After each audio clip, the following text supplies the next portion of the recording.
नमस्कार। मेरे सामने 57 वर्षीय व्यक्ति हैं। इनकी हस्तरेखाओं को पढ़ने वाला हूं मैं, और वर्तमान की स्थिति क्या है, घटनाक्रम में क्या घटना इनके साथ घट सकती है, अच्छे बुरे जो भी फल होंगे मैं उनको हस्तरेखा के द्वारा बोलने जा रहा हूं, और अंत में आपके सवालों के जवाब भी दूंगा। चलिए सबसे पहले बात कर लेता हूं मैं कनिष्ठा उंगली के बारे में। बिल्कुल एकदम धनुषाकार हाथ, और साथ ही साथ यहाँ पर कुल मिलाकर ये अच्छी इंडिकेशंस के लिए बताता है। जब इस तरह की स्थिति होती है तो व्यक्ति के जीवन के अंदर निर्णायक क्षमता बहुत मजबूत होती है। कनिष्ठा उंगली बहुत मजबूत है, बिल्कुल व्यवहारिक व्यक्ति हैं। किसी भी प्रकार से दिमाग में ऐसा कुछ नहीं कि किसी प्रकार से किसी से धोखा खा सके। उंगली सूर्य के साथ मिली हुई है, परिवार के साथ चल के व्यापार कर सकते हैं, उसमें अच्छी तरक्की प्राप्त कर सकते हैं। साथ ही साथ आपके पास सही रूप से धन के स्रोत वर्तमान में भी हैं। तो कनिष्ठ उंगली का स्वरूप बहुत सुंदर हो तो व्यक्ति व्यापार करे, नौकरी करे, कुल मिलाकर उसमें श्रेष्ठता साबित करता है। चलिए मैं बात करता हूँ इसके बाद में सूर्य की उंगली के बारे में। सूर्य की उंगली आपके जीवन के अंदर प्रथम पर्व देखता हूँ, कोई बहुत ज़्यादा हृदय से संबंधित किसी रोग की संभावना नहीं, किसी प्रकार से कोई अग्निकांड की संभावना नहीं, किसी प्रकार से कोई एक्सीडेंट की संभावना नहीं, और अभी तो मैं किसी प्रकार से बहुत ज़्यादा बीपी के रोग की भी स्थिति, खतरनाक स्थिति नहीं मानता। मैं यहाँ पर पर्व अगर देखता हूँ, व्यवहार का पर्व भी ठीक है, सम्मान की स्थिति भी ठीक है।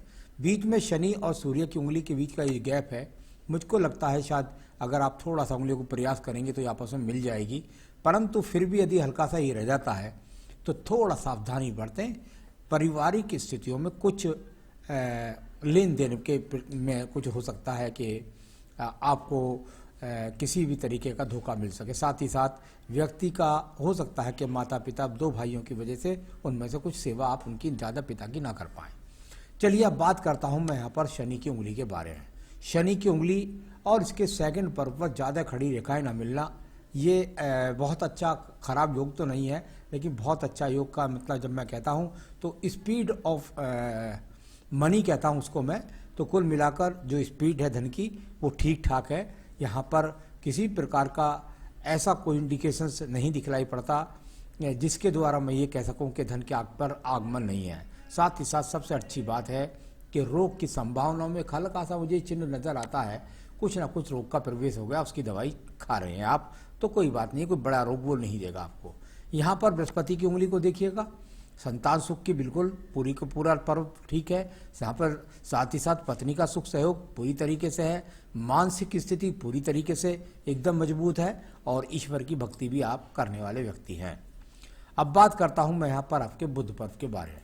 बुध का पर्व और बुध के पर्व पर बहुत शानदार तरीके से मैंने कहा कि जब जब व्यक्ति की 3 से 4 रेखाएं एक दूसरे पर चढ़कर के ना चले और इस तरीके से बनाए तो व्यक्ति अपनी भाषा शैली से दूसरों को आकर्षित करता है, व्यवहार में बहुत सुंदर होता है, और परिवार क्या रिश्तेदार भी लोग कहते हैं भाई मधुरभाषी हैं, बहुत सही तरीके से बोलते हैं।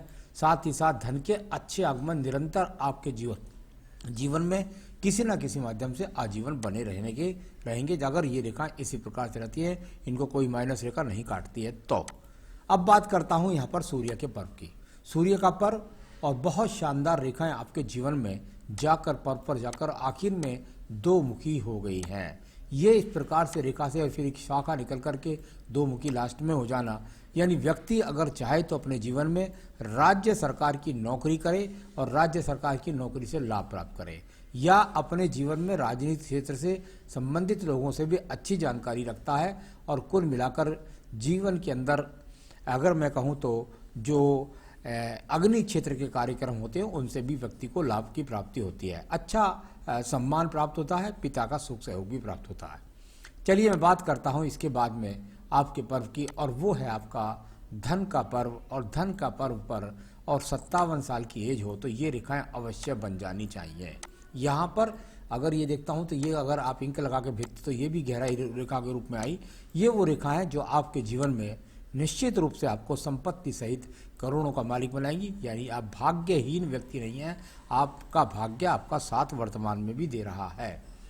अब मैं बात करता हूँ यहाँ पर बृहस्पति के बारे में। बृहस्पति के पर्व पर मुझको ब्रैकेट्स बनता नजर आता है कुछ हल्का सा यहाँ पर कुल मिलाकर ये दो रेखाएं ही खड़ी होना ऊपर की तरफ मंगल पर्वत की तरफ से जब शाखा से निकले बुद्धि रेखा से व्यक्ति का निश्चित रूप से अपना मकान बन जाता है। और कुल मिलाकर के यदि ये चतुर्भुज बन गया, जैसी मुझे रेखा दिखाई दे रही है, तो निश्चित रूप से एक आध प्रॉपर्टी और भी अपने जीवन में खरीद पाएंगे। अब बात करता हूं मैं इसके बाद में आपकी हृदय रेखा के बारे में। हृदय रेखा और यहाँ पर हल्का सा दीप बन जाना और साथ ही साथ यहाँ इस प्रकार से चले तो इसके कितने प्रकार से फल हो सकते हैं ये मैं आपको बताता हूँ। इससे गिरने वाली रेखाओं को भी देख लीजिए थोड़ा सा। ये रेखा यहाँ पर उठने वाली ना होकर के गिरने वाली रेखा है। अब इसमें क्या होता है, हृदय से संबंधित लोगों का स्वास्थ्य का ध्यान रखें, साथ ही साथ अपने स्वास्थ्य का भी ध्यान रखें। तीसरी बात, यहाँ पर परिवार से संबंधित, क्योंकि तीन तीन रेखाएं पीछे की तरफ गिर रही हैं, परिवार से संबंधित लोगों से किसी भी प्रकार से धन न दें, वरना वो आपका धन लौट करके नहीं आएगा। तो इस प्रकार से इन रेखाओं के फल को बोला जाता है। अपने स्वास्थ्य का और पत्नी के स्वास्थ्य का विशेष रूप से ध्यान रखिए और उनके साथ में वैचारिक मतभेद विनोद का भी ध्यान रखें। बात करते हैं आपकी यहाँ पर रेखा की, और वो है आपकी बुद्धि रेखा। अगर शुरू में देखूंगा तो लगभग 35 वर्ष तक इस रेखाओं का फल बहुत अच्छा नहीं रहा। अब इसमें होता क्या है, जब इस प्रकार से फल पीछे की तरफ बन जाते हैं तो हो सकता है कि जो भी चीज़ हो उसके अंदर आपका अपना बसना चलता हो, आपके परिवार के लिए समर्पित हो, या जो कुछ कमा रहे हो परिवार के लिए हो, या समझ लीजिए सही डिसीजन उस समय तक लेने की आपको इजाज़त ना हो। इस तरह की स्थितियों को यहाँ पर बुद्धि रेखा, लेकिन 35 वर्ष के बाद ये बुद्धि रेखा चलती है, थोड़ा सा डाउन हो रही है आगे से। तो ये तो आपके प्रवृत्ति में हमेशा रहने वाला है कि सोचेंगे बहुत ज़्यादा कि भाई या ऐसा ना हो जाए वैसा ना हो जाए, इस तरह की प्रवृत्ति तो आपके साथ रहने ही वाली है। अब बात करते हैं इसके बाद में हम आपके यहाँ पर सीधा पहले आपके मंगल पर्व को ले लेता हूँ। प्रथम मंगल पर्व को बुद्धि रेखा के मुझे लेना पड़ा, वो थोड़ा ठीक नहीं थी वहाँ। और यहाँ पर ये कर्म रूपी रेखाएं लगातार आपके हाथ से निकलने वाली रेखाओं के रूप में, इनमें से मंगल से शनि पर्व को देखने वाली रेखाएं जब विशेष रूप से व्यक्ति को दिखाई दें तो व्यक्ति परिश्रम करने वाला होता है, मेहनत करने वाला होता है। यहाँ से मंगल रेखा निकल करके जब जब ये रेखाएं ऊपर की तरफ चलती हैं तो इनको कहते हैं, यहाँ पर राहु रेखा नहीं कहते, इन्हें कहते हैं कर्म रेखा। और जाके कहाँ पहुंची, बुध पर्वत तक, या कहाँ पहुंची, शनि पर्वत तक। यानी व्यक्ति अपने जीवन में अपने मेहनत से, ऐसा नहीं कि मुफ्त का चंदन घिस रहा है, अपनी मेहनत के द्वारा व्यक्ति धन कमाता है, तो ऐसा इसको बोलते हैं यहाँ पर। और इसके बाद अगर एक और रेखा को अगर आप देखेंगे तो यहाँ भाग्य रेखा से भी एक रेखा निकल रही है बुद्धि रेखा की तरफ। तो योजनाएं आपने स्वयं से निर्मित की और 35 के बाद उस योजनाओं से अपने जीवन में आप आगे बढ़े, तो इस प्रकार से इनका फल बोला जाता है। अब बात करता हूँ द्वितीय मंगल पर्व के बारे में। द्वितीय मंगल पर्व आपके जीवन के अंतर्गत ये पर्वत झगड़े को, झंझट को, मुकदमे को, कोर्ट कचहरी को या का सामना नहीं है, साथ ही साथ व्यक्ति की लड़ने की प्रवृत्ति भी नहीं है। इसके बाद चंद्र पर्वत को देख लीजिएगा। चंद्र पर्वत है, यहाँ से कुछ रेखाओं का संबंध थोड़ा सा कह सकता हूँ, बस सिर्फ ये केवल ये है कि सोच विचारने वाली रेखाएं, किसी प्रकार का डिप्रेशन का या मानसिक रोग का कोई भी गलत आदत नहीं, एक भी गलत आदत नहीं व्यक्ति के अंदर। तो कुल मिलाकर ये अच्छी बातें। शुक्र पर्व से और बुध पर्व की तरफ देखना सिर्फ और सिर्फ केवल अपने कार्य की तरफ ध्यान रखने वाले व्यक्ति हैं। तो ये इस तरीके से अच्छी रेखाएं आपके हाथ के अंदर है। और केतु पर्वत पर भी किसी प्रकार के बड़े नुकसान के योग भी नहीं हैं। अब मैं बात करता हूं इसके बाद में आपकी रेखा की, और वो है आपकी व्यापारिक रेखा, बुद्धि रेखा, भाग्य रेखा। भाग्य रेखा शुक्र पर्व से भी थोड़ा सा इन्वॉल्वमेंट करती है, हल्का सा अंदर से भी चलती है। और यहां से ये जो रेखा चल रही है आपके, देखिए सबसे बड़ी बात क्या है, मैंने हमेशा कहा है कि जब जब किसी की व्यक्ति की आयु रेखा से बुद्धि रेखा निकलती है, भाग्य रेखा निकलती है, तो व्यक्ति अपने जीवन के अंतर्गत स्वयं से निर्मित करता है अपना भाग्य।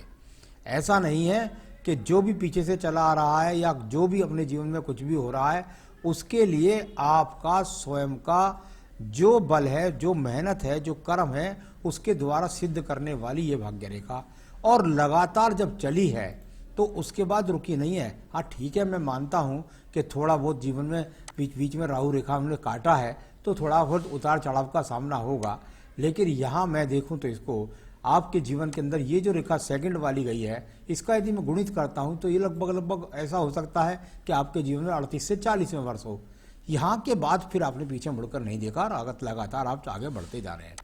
कुछ रेखा यहाँ से भी निकलती हैं इस प्रकार से, कुछ शुक्र पर्व से निकलने वाली रेखा, यानी कुल मिलाकर आपके जीवन के अंदर परिवार में पत्नी के आने के बाद आपका अच्छा भाग्य उदय होना, और यहाँ एक हल्का सा स्पोर्ट यानी परिवार से कहीं किसी संपत्ति मत देना वरना आपको नुकसान हो सकता है। तो इसके ये फल इस तरीके से बोले जाते हैं, इनका कुल निचोड़ जो बोला जाता है वो सवालों में बोला जाता है। यहाँ पर बात करते हैं आपके शुक्र पर्व के बारे में। शुक्र पर्व और थोड़ा सा शुक्र पर्वत पर हल्का मंगल पर जिसका काले तिल का सा हल्का सा फल था वो मैंने बोल दिया।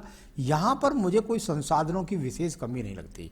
देखिए जीवन में भूख सबके पास होती है, लेकिन आपके पास बहुत ज़्यादा भूख भी नहीं है, आप अपने आप से संतुष्ट रहने वाले व्यक्ति हैं। और यहाँ संसाधन की बात करूँ तो सामान्य रूप से संसाधन भी ठीक है। तो कुल मिलाकर ये आपके पास हुआ एक मंगल रेखा अंदर की तरफ, ये बहुत अच्छी रेखा के रूप में है, थोड़ा शुक्र तक पहुँच रही है तो ठीक है, अपने संसाधनों को संभाल जाएंगे और हिम्मत के साथ संभाल जाएंगे। बात करते हैं आपकी यहाँ पर आयु रेखा के बारे में।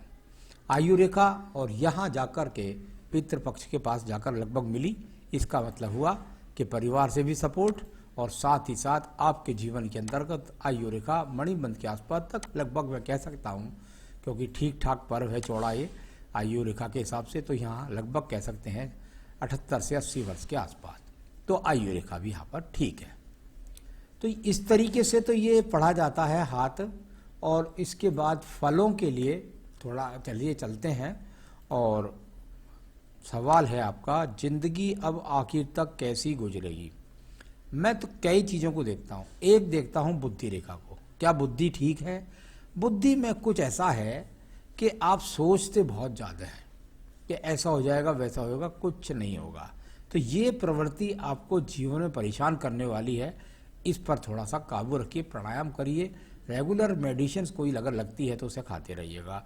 तो यहाँ जिंदगी आखिर तक भाग्य रेखा को दिखता हूँ, धन की स्थिति को बहुत मजबूत है, उसमें कोई प्रॉब्लम नहीं आने वाली है, यानी आपके जीवन में धन से संबंधित समस्या जीवन भर नहीं आने वाली है। बहुत बड़े रोग की भी अभी कोई परिकल्पना नहीं कर सकता, तो यहाँ मेरे हिसाब से अच्छी जिंदगी गुजरने वाली है। दूसरा है बच्चों का समय कैसा रहेगा। बच्चों की जन्मपत्री बताएगी कि उनका समय कैसा रहेगा। मैं तो आपके हाथ से ये बता सकता हूँ कि बच्चे आपको सहयोग करेंगे, कोई विपत्ति या समस्या तो नहीं आएगी, बस थोड़ा सा किसी को पैसे का लेन देन में सतर्कता बरतिएगा, वरना पैसा लौट करके नहीं आएगा, वो भी खासतौर से परिवार के आदमी से, ऐसा देखने में लगता है। और इसके अलावा आप पूछ रहे हैं संपत्ति में वृद्धि होगी या घटोतरी होगी। कोई घटोतरी नहीं होगी, बढ़ोतरी ही होगी। धन की क्या स्थिति रहेगी, मैंने बता दिया, जीवन के अंत समय तक भगवान की कृपा से इस तरह की समस्या आपके पास नहीं आने वाली है। समाज में सम्मान के लिए कोई भी प्रकार का खराब चिन्ह नहीं है, समाज में यथावत स्थान आपका बना रहेगा। तो ये तो हुआ इस तरीके से। थोड़ा सा मैं कह सकता हूँ कि मानसिक मजबूती रहे आपकी, बस उसमें ज़्यादा आप ऊंचा नीचा ना सोचें। उसके लिए एक पूजा और एक रतन आपका बनता है जो आपका धन का कारक बना रहेगा और आपका सब कुछ आपके सम्मान धन प्राप्त कराता रहेगा। फायर ओपल इस उंगली के अंदर पहन लीजिएगा, आपको मिल जाए तो ठीक है, नहीं मिले तो मुझसे संपर्क कीजिए, मैं आपके स्थान तक पहुंचा सकता हूं। पूजा में सिर्फ और सिर्फ रुद्राष्टकम पढ़ना है आपको, केवल रुद्राष्टकम का पाठ आपको रोजाना पढ़ना होगा, बस इससे आपकी सभी समस्याएं हल होती रहेंगी। नमस्कार।